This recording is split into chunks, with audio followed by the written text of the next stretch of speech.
हम शशिकला पाठक अहाँ सब गोटे के गोड़ लगै छी आ एकटा मैथिली गीत लेकर हम दुनू बहिन उपस्थित छी। आशा करै छी अहाँ सब गोटे के नीक लागत तऽ हमर चैनल के लाइक सब्सक्राइब शेयर जरूर कर देब। जेहने किशोरी मोरी तेहने किशोर हे, जेहने किशोरी मोरी तेहने किशोर हे, विधि ना लगाओल जोड़ी, विधि ना लगाओल जोड़ी, केहन बेजोड़ हे, विधि ना लगाओल जोड़ी, केहन बेजोड़ हे।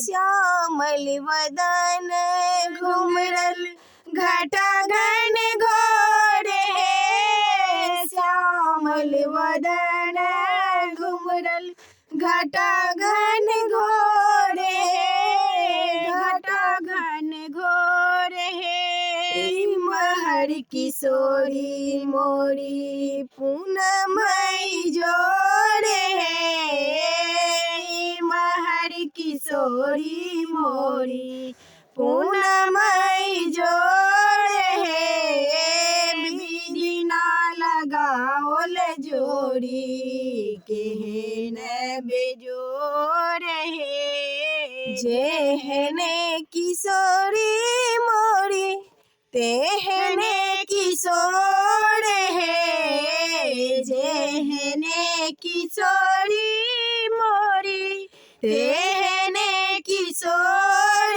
हे, विधि ना लगाओल जोड़ी, विधि ना लगाओल जोड़ी, केहन बेजोड़ हे, विधि ना लगाओल जोड़ी, केहन बेजोड़ हे। जिनकाल जोगी मुनि केलन जोग ध्यान है, जिनकाल जोगी मुनि केलन जोग ध्यान है, से मोर पाहुन, से मोर पाहुन राम चित चोर हे, से मोर पाहुन राम चित चोर हे, विधि ना लगाओल जोड़ी, केहन बेजोड़ हे। सरिसा के काली सिया ज्योति बेजोड़ रे, सरिसा के ज्योति सिया ज्योति बेजोड़ रे, तीसी के फूल रंग, तीसी के फूल रंग, नवल किशोर हे, सरिसा के काली सिया ज्योति बेजोड़ रे, तीसी के फूल रंग, तीसी के फूल रंग, नवल किशोर रे, विधि ना लगाओल जोड़ी, केहन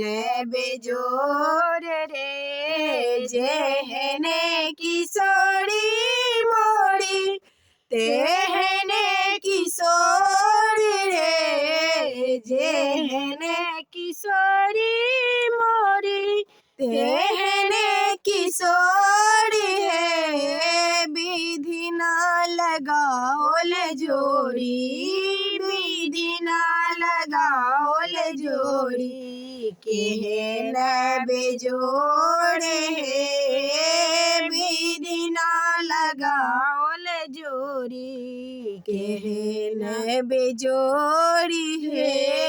जिनकाल पावी भेल धन्य भाग्य मोर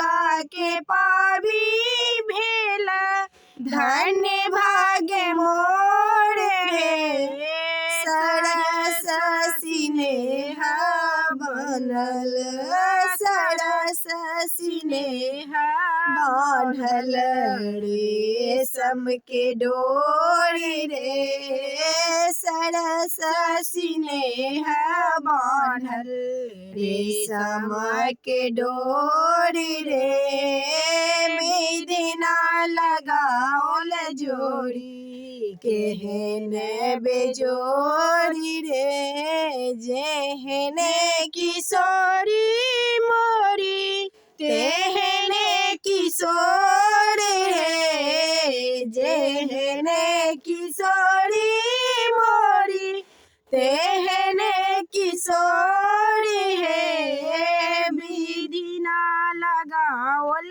जोड़ी विधि ना लगाओल जोड़ी केहन बेजोड़ी है विधि ना लगाओल जोड़ी केहन बेजोड़ी है।